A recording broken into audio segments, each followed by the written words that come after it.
Aceh Explore menampilkan halaqah dari Masjid Raya Baitur Rahman Banda Aceh. Subscribe, komen, like, dan share. Bismillahirrahmanirrahim. Assalamualaikum warahmatullahi wabarakatuh. Alhamdulillah, salatu wassalamu ala rasulillah wa ala alihi wa sahbihi wa mawalah. La hawla wa la quwwata illa billah. Allahumma la ilma lana illa ma 'allamtana innaka antal alimul hakim wa tub alaina innaka antat tawwabur rahim. Rabbi ishrah li sadri wa yassir li amri wa hlul 'uqdatam min lisani yafqahu qawli.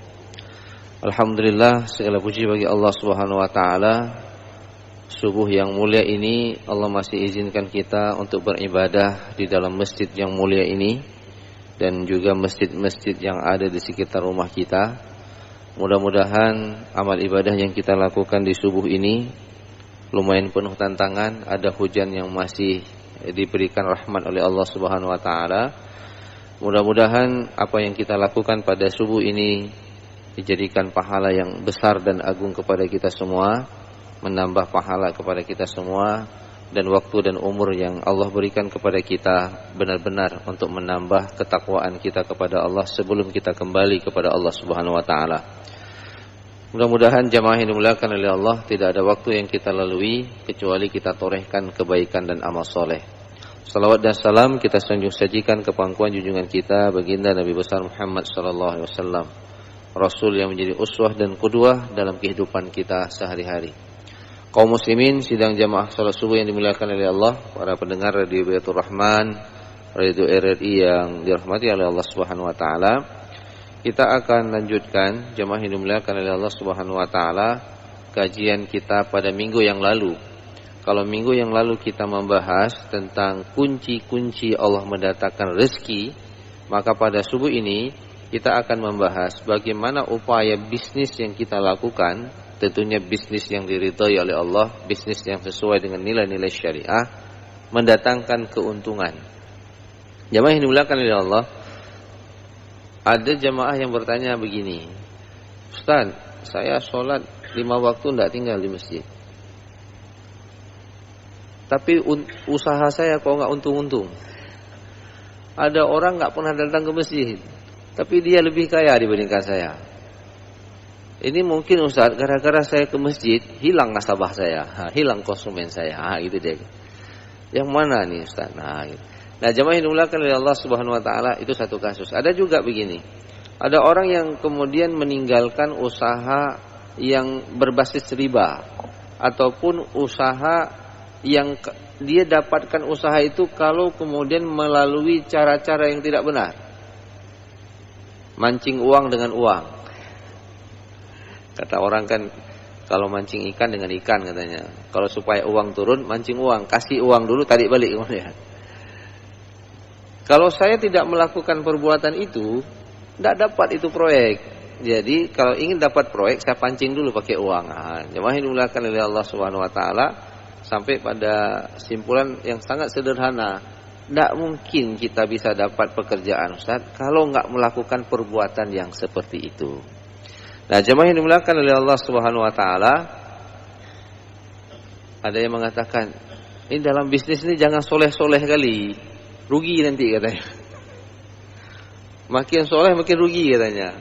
Nah, jemaah yang dimuliakan oleh Allah, kita akan bahas apa unsur yang paling penting ketika kita berusaha, kita berdagang, ketika kita bekerja, yang itu kemudian mendatangkan keuntungan bagi kita.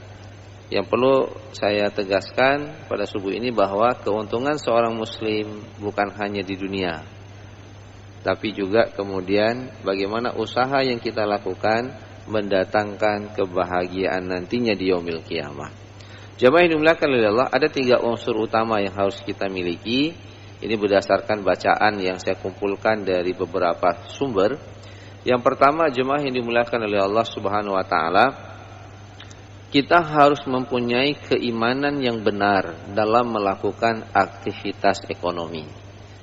Ini adalah akidah kita, bahwa rezeki yang Allah berikan itu punya hubungan yang sangat erat dengan kegiatan ekonomi yang kita lakukan.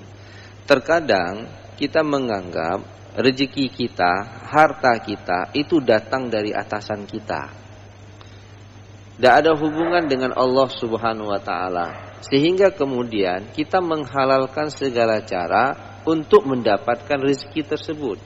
Padahal aktivitas ekonomi kita itu ada hubungan yang sangat erat dengan keimanan kita kepada Allah Subhanahu wa taala. Bukankah Allah Subhanahu wa taala menamakan dirinya Ar-Razzaq, Maha Pemberi rezeki? Maka kalau kita membaca beberapa ayat suci Al-Qur'an, jemaah yang dimuliakan oleh Allah, ada kaitan antara keimanan dengan aktivitas ekonomi.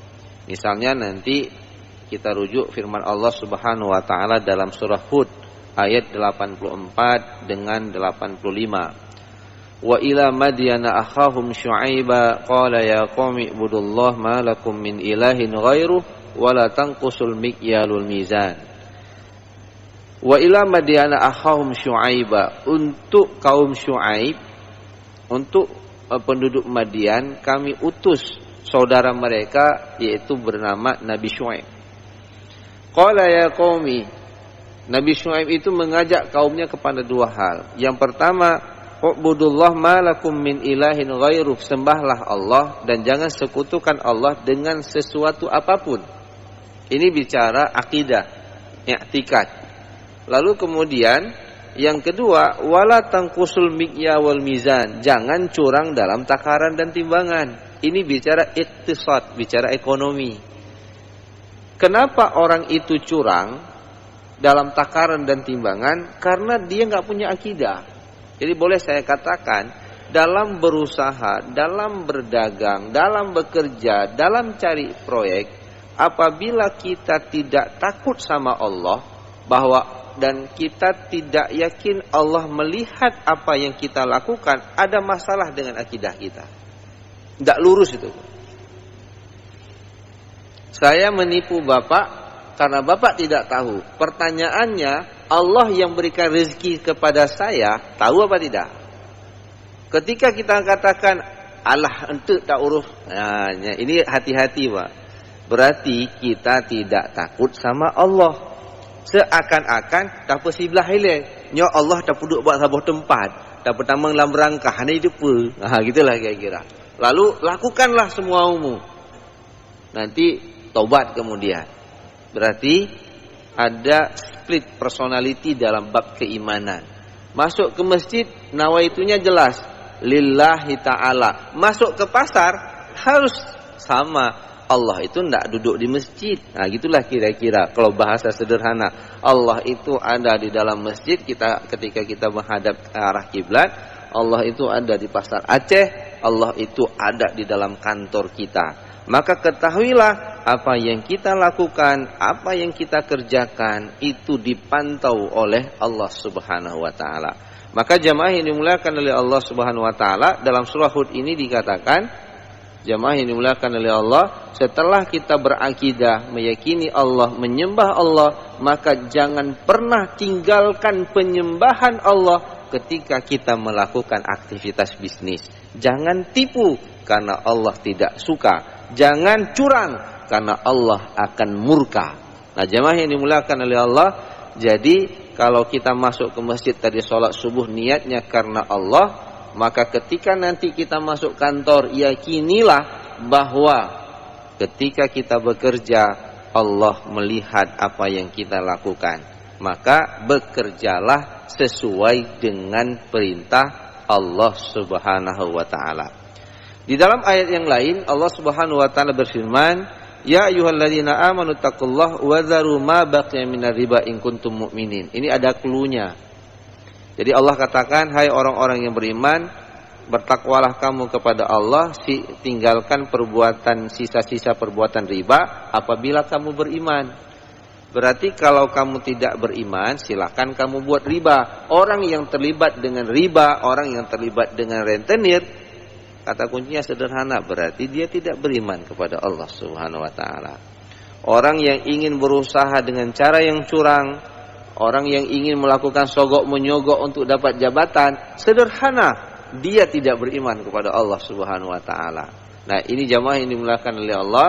Maka bagi seorang muslim, ketika dia berusaha aktivitas ekonomi dia ada hubungan dengan keimanannya kepada Allah. Cukup sampai di situ kemudian kita dapat untung? Tidak jemaah yang dimuliakan oleh Allah. Yang kedua yang harus kita lakukan adalah mulailah keimanan itu dorong dengan cara bekerja secara baik dan profesional. Jemaah yang dimuliakan oleh Allah, apa landasannya? Al-Baqarah 172 dengan Al-Baqarah 169 yang sudah sering kita bahas di masjid ini. Ya ayyuhalladzina amanu kulu min thayyibat ma razaqnakum washkurulillah in kuntum iyyahu ta'budun.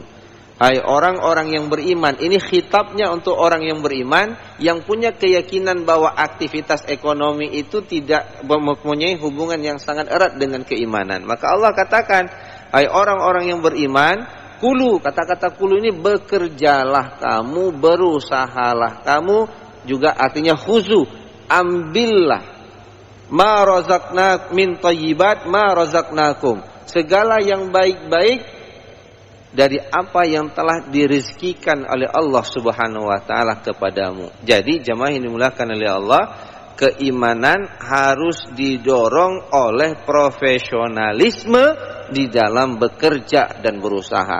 Ada beberapa yang kemudian menjadi syarat seseorang itu dikatakan profesional. Yang pertama, an-niyatul khassah lillah. Ketika dia bekerja karena Allah Subhanahu wa taala. Jemaah yang dimuliakan oleh Allah, apa bedanya pekerjaan yang kita kejar dunia dengan pekerjaan yang kita kejar dunia di akhirat? Itu pada niat, Pak.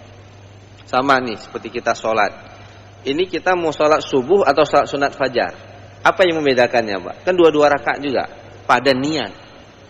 Kalau kita ingin mengejar dunia, niat nggak usah dipasang, Pak. Nggak usah diniatkan.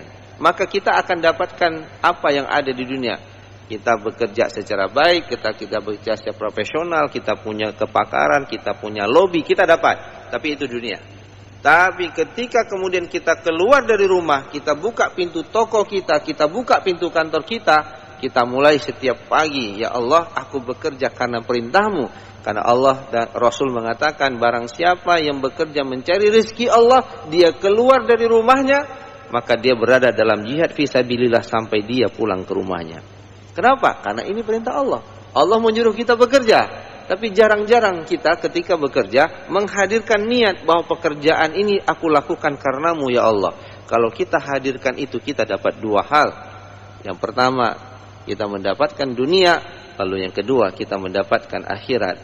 Setiap ayunan langkah yang kita lakukan keluar dari rumah, itu semuanya mendatangkan pahala. Karena ayunan langkah ini untuk mencari rezeki yang halal. Dari rezeki yang halal aku berikan kepada istri dan anakku. Mereka makan, mereka hidup, mereka beribadah kepadamu. Harta yang kudapat kuberikan untuk anakku sekolah. Mereka belajar, mereka menghafal Quran. Aku juga berpahala. Kenapa? Karena rezeki yang kulakukan karena aku mencari ridho dari Allah Subhanahu wa taala. Jadi pertama niat. Yang kedua, bekerja secara profesional. Rasulullah mengatakan, innallaha yuhibbu idza amila ahadukum amalan ayyutqinahu. Sesungguhnya Allah Subhanahu wa taala mencintai seorang hamba yang apabila ia bekerja, maka dia bekerja secara baik, sempurna. Nah, jemaah yang dimuliakan oleh Allah Subhanahu wa taala, di sini kemudian kita butuh perangkat ilmu, butuh perangkat nasihat, butuh perangkat strategi dan ide. Dari itu kita ramu, lalu kita bekerja. Maka jemaah yang dimuliakan oleh Allah, untuk meningkatkan profesionalisme kita butuh kepada, kalau misalnya dalam bisnis, perlu coaching. Oke, ikut pelatihan, ikut training. Oh, perlu kemudian benchmark. Oh, melakukan studi banding. Silakan. Itu bahagian daripada meningkatkan sumber daya kita, meningkatkan inovasi dan kreativitas kita dalam bekerja. Kemudian yang terakhir terkait dengan profesionalisme ini, jamaah yang dimuliakan oleh Allah Subhanahu wa taala, kita harus bekerja secara kreatif. Alaikum bitijarah fa inna fiha tis'atu 'ishar rizq. Rasulullah mengatakan hendaknya kamu masuk ke dalam bisnis at-tijarah. Tijarah di dalam Al-Quran diulang oleh Allah Subhanahu wa Ta'ala sebanyak 9 kali.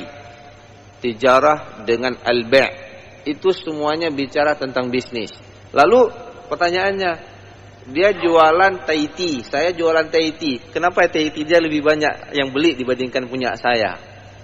Ternyata boleh jadi kemasannya berbeda, performanya berbeda, tempat dia berjualan berbeda, estalase yang dia gunakan berbeda. Di sini kita dituntut untuk kreativitas, inovasi. Sama-sama jualan baju, kenapa punya dia lebih banyak? Kenapa di sini tidak lebih banyak? Jangan nanti sedikit-sedikit ketika gagal, ini sudah takdir dari Allah Subhanahu wa Ta'ala. Allah kita salahin. Kenapa bangkrut? Qadarullah. Padahal cara dia menjual, cara kemasan yang ia tampilkan itu tidak menarik. Boleh jadi makanan dia tes rasanya itu lebih enak dibandingkan punya orang lain. Tapi yang punya orang kemasannya bagus, menarik, yang ini tidak menarik.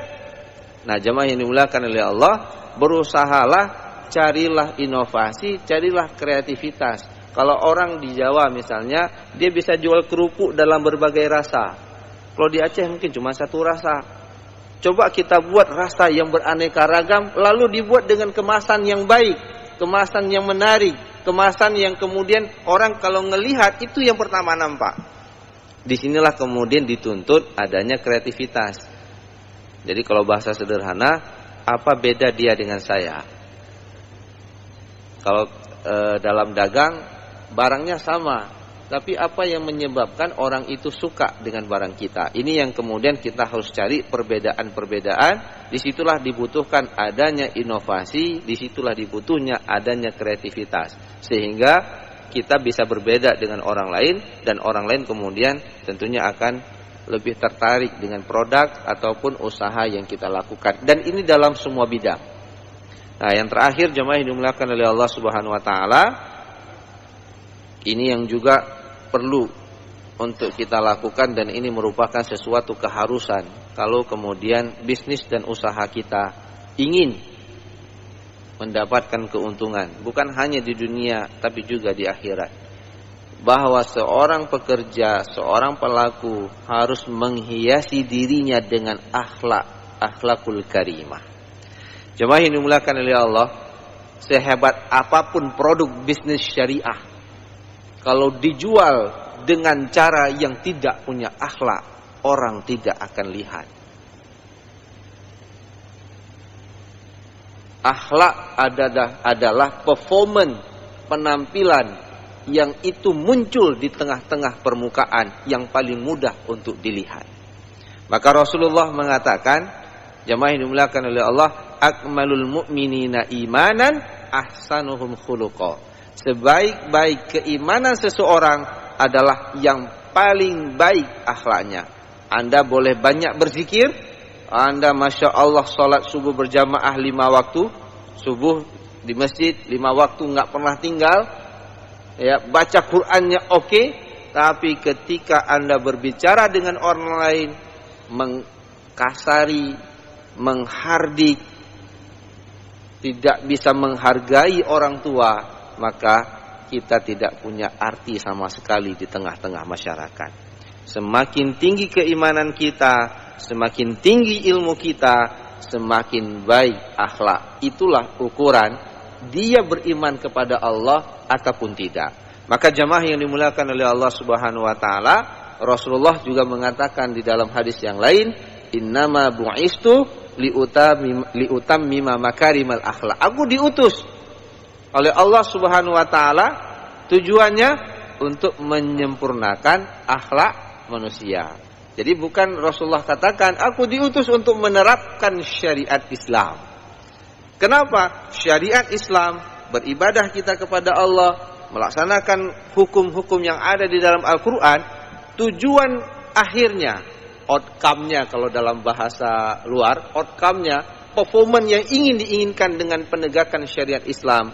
Kita sholat berjamaah, kita berzikir, kita tampil sebagai seorang muslim yang memberikan kebaikan di tengah-tengah masyarakat. Jadi kalau kita zikirnya banyak, maka kita lihat nanti di rumah, apakah istrinya bahagia dengan dirinya, apakah anak-anak bangga dengan orang tuanya yang banyak zikir, apakah masyarakat berterima kasih karena kebaikan dan kesalihannya, ataupun kita hanya sibuk dengan diri kita sendiri. Tapi kemudian ada tetangga yang nggak makan, kita nggak peduli. Kita belum menjadi muslim yang beriman kepada Allah. Jadi jamaah yang dimuliakan oleh Allah, sangat penting bahwa dalam berusaha, di dalam berbisnis, kita menghiasi akhlak dalam keseharian kita dengan akhlakul karimah yang mulia. Jadi kadangkala kan ada orang mengatakan, lebih suka saya belanja sama dia. Kenapa? Pas saya datang ke tokonya, dia layani saya dengan penuh senyuman. Kalau kemudian tidak beli, dia tidak marah. Tetap dia layani, walaupun saya hanya bertanya. Ada orang pada tanya, ini barangnya buatan apa? Kira-kira harganya berapa? Pernah rencana blok, Yohana rencana blok, bejak geno. Habis wate lu layani dro, noha, itu kan kacau. Jadi mari kita hadirkan, ya, kita bingkai kehidupan kita sebagai seorang muslim, khususnya di Aceh ini yang menegakkan syariat Islam dengan akhlak yang mulia. Kita layani orang dengan penuh hati dan keikhlasan. Jangan lihat pada penampilannya, jangan lihat pada jabatannya. Kalau jabatannya udah tinggi, kita datang layani dia. Nyohana jabatan, kita tinggal dia. Tidak, dia seorang manusia. Muslim tidak muslim, kita layani dengan sepenuh hati, kita layani secara baik. Kenapa? Karena dia adalah hamba Allah. Allah yang menciptakan makhluknya. Maka ketika Islam dihadirkan, dia menjadi Islam itu rahmatan lil alamin, bukan hanya untuk manusia, bukan hanya untuk muslim, tapi kehadiran Islam, kehadiran Rasulullah, kehadiran seorang muslim di tengah masyarakat, itu memberikan kebaikan dimanapun dia berada. Bukan hanya manusia, sampai hewan pun berbahagia dengan kehadiran dia, karena tidak ada ancaman untuk hewan tersebut.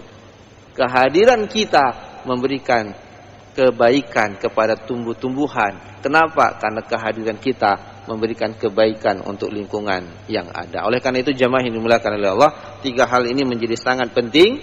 Yang pertama, ingat bahwa usaha kita ada hubungannya dengan keimanan kita kepada Allah. Kalau Allah katakan itu haram, jangan lakukan. Kalau Allah katakan itu halal, silakan lakukan. Lalu tingkatkan profesionalisme kita. Silakan belajar, tambah literasi, tambah training, lakukan yang terbaik untuk menambah SDM kita menjadi SDM yang profesional.